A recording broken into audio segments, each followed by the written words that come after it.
Thanks for joining me on the Grant Stern Show. And today I have special guest Etta Black, who wrote the book Combi. She used path-breaking research to really highlight stories about Harriet Tubman and the Combahee River Raid and Black freedom during the Civil War. That's the name of the book. And she'll be appearing at the Miami Book Fair, which is happening November 17th through the 24th in downtown Miami's Wolfson campus. It's a 7-day event, and then there's a 2-day street fair on the 23rd and the 24th. And I've got Etta Fields with me here right now. Etta, thank you so much for joining me. Thank you for having me. It's great to be here. So, Etta, before we get going, I wanted to ask you, when are you going to be appearing live at the book fair? I will be at the book fair on Sunday, November 24th at 3 p.m. Okay, Sunday, November 24th at 3 p.m. And you can find out more about that at miamibookfair.com. That's where all the information is.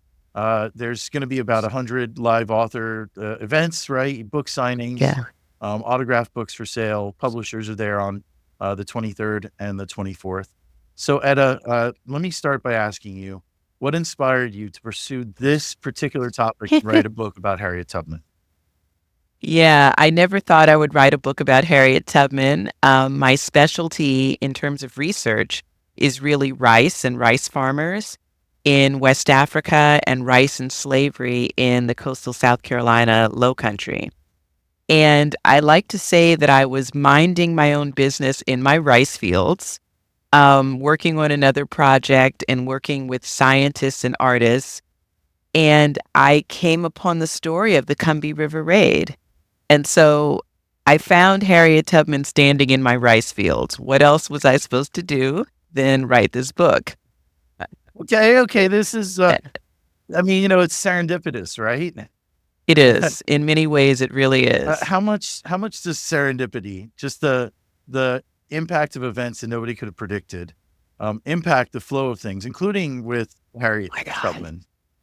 I would say about 100%. Not only stumbling upon, this Combahee River Raid, which very few people had written about, and this aspect of Harriet Tubman's life that very few people knew about, her service during this U.S. Civil War, but also stumbling upon a set of sources that historians hadn't used before that could illuminate a part of enslaved people's lives that we never knew before. And if that's not enough, finding out that I had a family connection to the story. Wait, you have a family connection as well? I do. Wow. I do. Okay. Yes. Well, I think we're going to have to start with that. Okay. So my father was the last of his siblings to be born in Green Pond, South Carolina. Where is that located? And that's Colleton County. So south of Charleston and north of Beaufort. So in other words, it's kind of in between, say, Savannah and Charleston? Yeah, in the country, in the middle of nowhere. Yeah, the low country. And the low country. The low country, exactly. And I mean, for our listeners, isn't that important to the whole story? I mean, isn't that why the rice is being grown? Yeah. And rice is really important to why the Confederacy wanted to attack this region. Why the Union wanted to attack the region, because the Confederacy was exporting the rice despite the Union blockade, and they were using it to feed their troops and their citizens. So the Union really wanted to take out that supply chain. But also, it's like, because it's the low country, that's why they grow the rice there. The water, they need the water to grow the rice. They grow it in like the paddies. And, Exactly. a lot of, it's a very specialized activity. And I'm sure, having reported on what happens in West Africa, a lot of people were brought over specifically for their skills that they had already acquired on the African continent to, make rice. Yes. And that's my early work, is to really look at how this is West African technology. And that technology laid the foundation in the South Carolina Lowcountry and Georgia. And it becomes mechanized. And so it's really not only the labor of enslaved people, but the ingenuity, the technology, the skill and the know-how that made these rice planters the richest in the U.S. South. So the Union wanted to attack the rice plantations because of that. So how does Harriet Tubman get tied up in that? Yeah. The story is set in 1863, right? Like right in the middle of the Uh-huh. Civil War. Yes. So Tubman actually goes down to Beaufort, South Carolina in May of 1862. There was a very large battle in November of 1861 in which the U.S. Navy drove its huge armada, about 40 plus state of the art warships, up this relatively small river in South Carolina. They take out two forts. The U.S. Army comes in and occupies Beaufort, Port Royal, and the Sea Islands. And about 8,000 enslaved people were no longer enslaved. So Tubman comes down during a time in which hundreds of Northerners came down. These were abolitionists who volunteered as teachers, missionaries, shopkeepers, doctors, to help, in quote, the freed people adjust to freedom. Wow. Tubman came down as a spy, actually, and she was sent by the governor of Massachusetts. Interesting. Very interesting. So the Union did the Union occupy that territory for the rest of the war? Yes, they did. And they used it as a base to stage other um, expeditions and sort of occupy other coastal territories. Well, I'm sure it must have been a threat at all times because, Charleston, you can go in a lot of different directions from there, right? I mean, you could Yeah, you can. You harass a lot of can. different supply lines between the southern cities from there. Definitely. And Charleston and Port Royal, and then, in the Savannah area, these were all incredibly important ports that the Union wanted to control and use as bases. Right, right. So, I mean, tell me a little bit more about the Combahee River Raid because this Yeah, is like where it all collides. yeah. So on June 1st, the U.S. Left downtown Beaufort, South Carolina, and it was Harriet Tubman and her ring of spies, scouts, and pilots. She actually commanded a ring of intelligence gatherers, um, about 8 or 9 men. Okay, and so we learn a lot more about who those men were in Combahee. Her men piloted the U.S. Army, 2nd South Carolina Volunteers, which were 300 black soldiers, the one battery of the 3rd Rhode Island Heavy Artillery, which were white soldiers. And they were all commanded by Colonel James Montgomery up this sleepy serpentine Combahee River in 3 boats, 1 gunboat and 2 transport steamers. They ran aground. One of the boats ran aground at the mouth of the Coosaw River. Unfortunately, that was one of the transport steamers. So what that meant is that the carrying capacity, the number of people they could bring back down, was cut in half. And so that must have been heartbreaking for all of the formerly enslaved people who were on the mission. But the 2 boats continued, the gunboat and the transport steamer.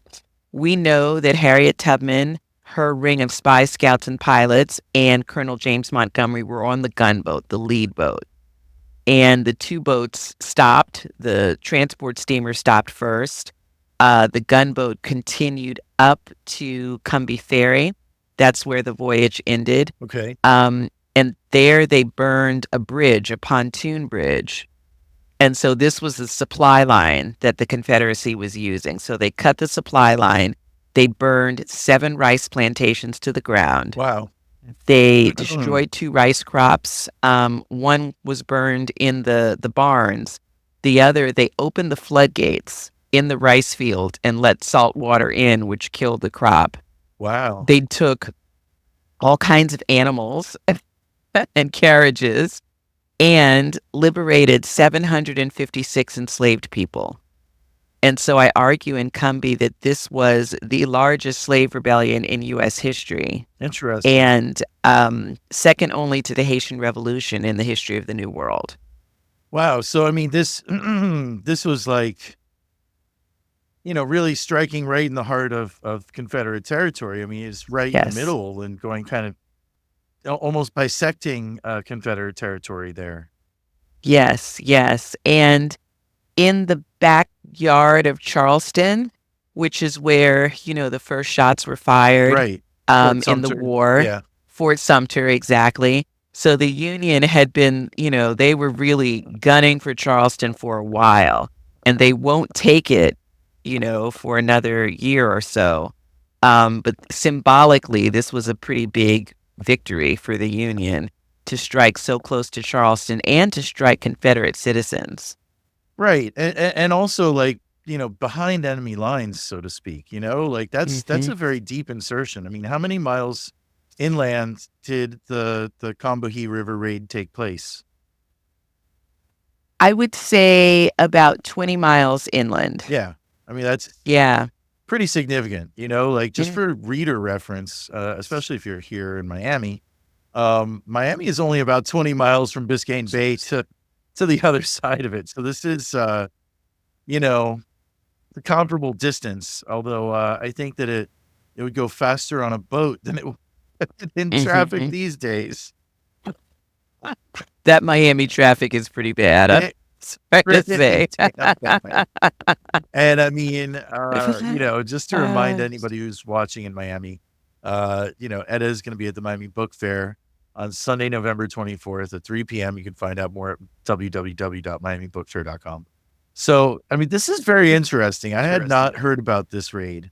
Why do you think it is that this particular action doesn't get more attention when it sounds very daring and something that's very provocative? I mean, this is exactly the kind of act of warfare that's really aimed at the enemy's mind, not just at, killing, but at, saying, hey, we're going to disrupt your ability to make war. And we're going to do it in a way that devastates you financially and permanently, right? And we're going to do it in your own yeah, backyard. yeah, Why did this slip through the cracks instead of getting a lot of attention? yeah.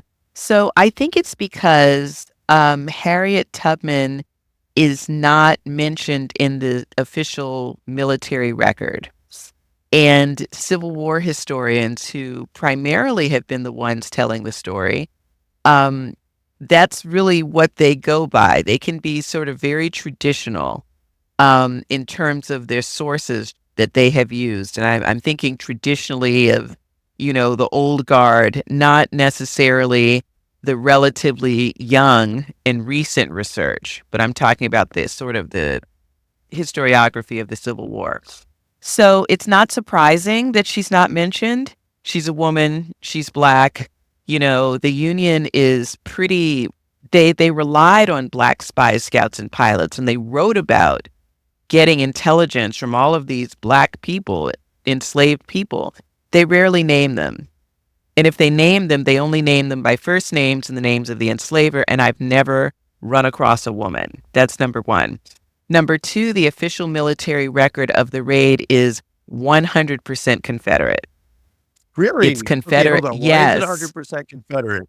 This is another great because they question. had to explain themselves. Okay.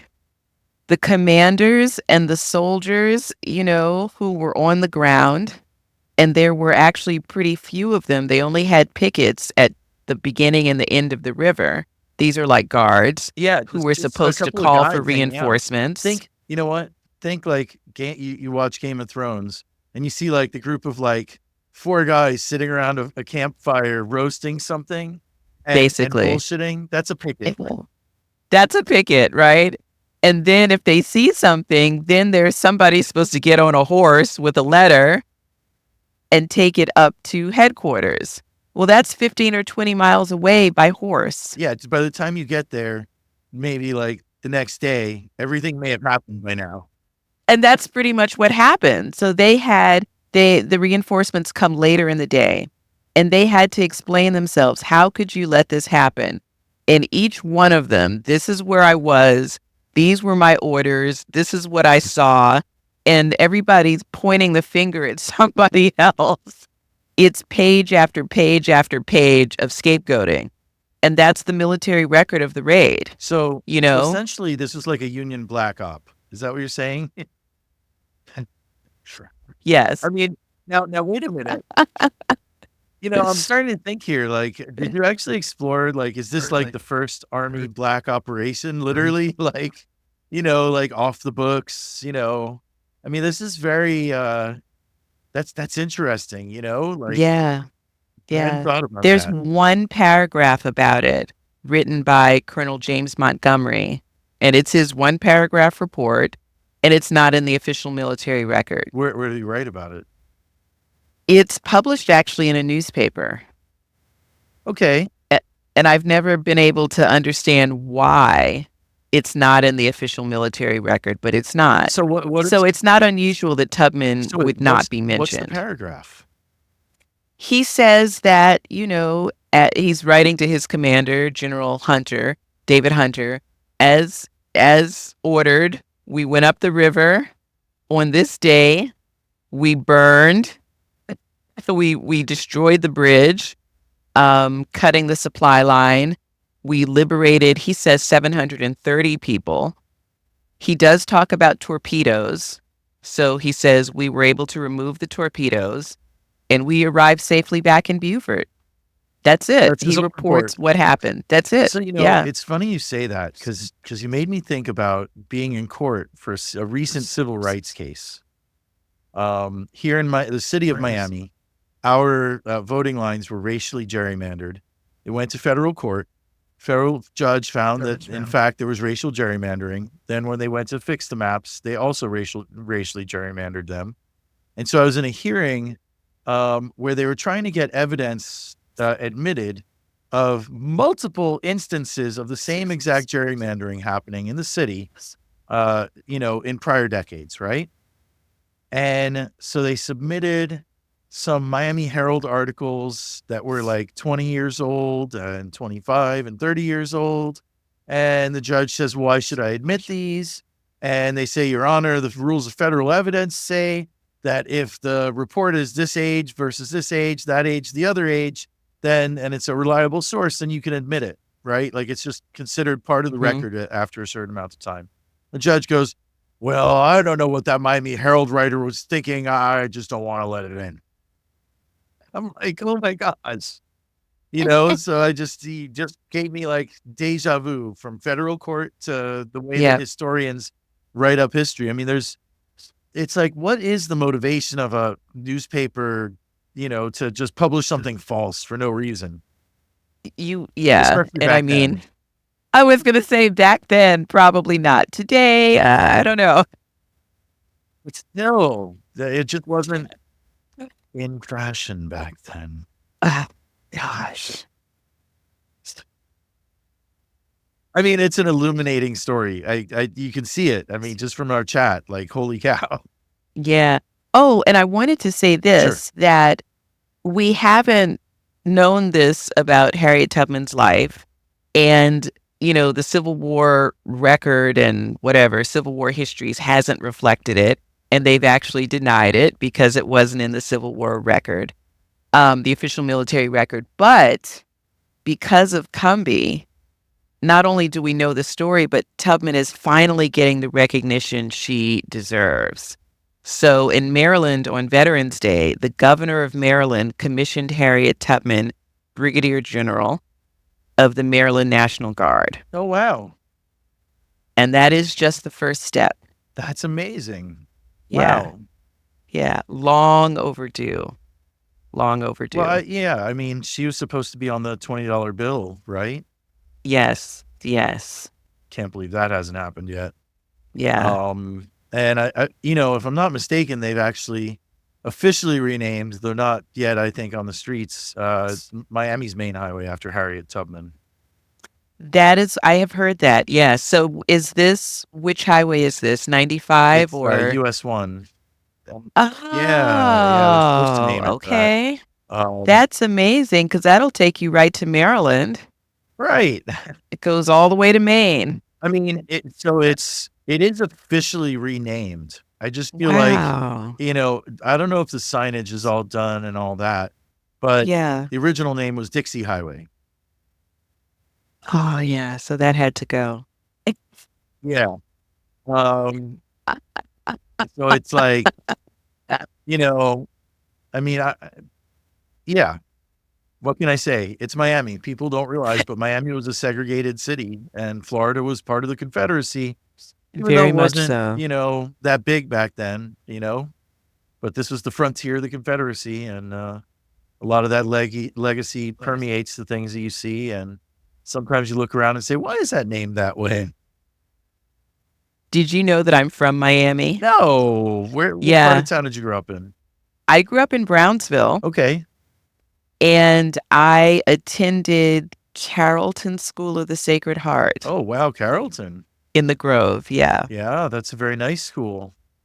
Yep, I'm a Carrollton girl. Very far away from Brown. Yeah, it's a long It trek. is very far away from Brownsville. Our family, my mom's family is from the Bahamas, and so they all lived together in a conclave, I guess Okay, you could yeah. call it. And my sister and I always went to private school. So my dad drove us out to the Grove and back every day. An investment that I think has paid off for all of us with this book and a I lot agree. more. I mean, this is I just, agree. it's phenomenal research. I can't wait to see the impact of this continue to spread as people learn about your book, Combi, and about the Combahee River Raid and Harriet Thank Tubman's you. part in it. I think that's just, it's very exciting. And it shows how history is really a living thing and not something that just, appears in a book when you're in school and that's the end of it. I agree. Thank you very much. So, Etta, where can our listeners and our viewers see more about you? Yeah, you can check out my website, ettafieldsblack.com. And there's a page about Combahee. There are more reviews, there are events, there's media.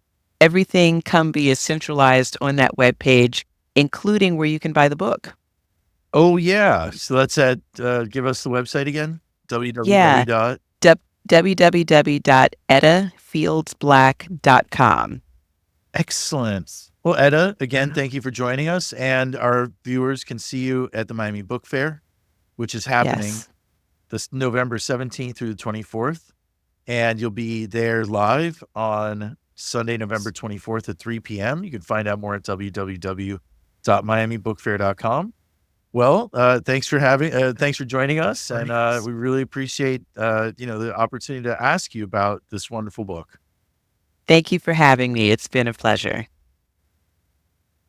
And let me end the thing.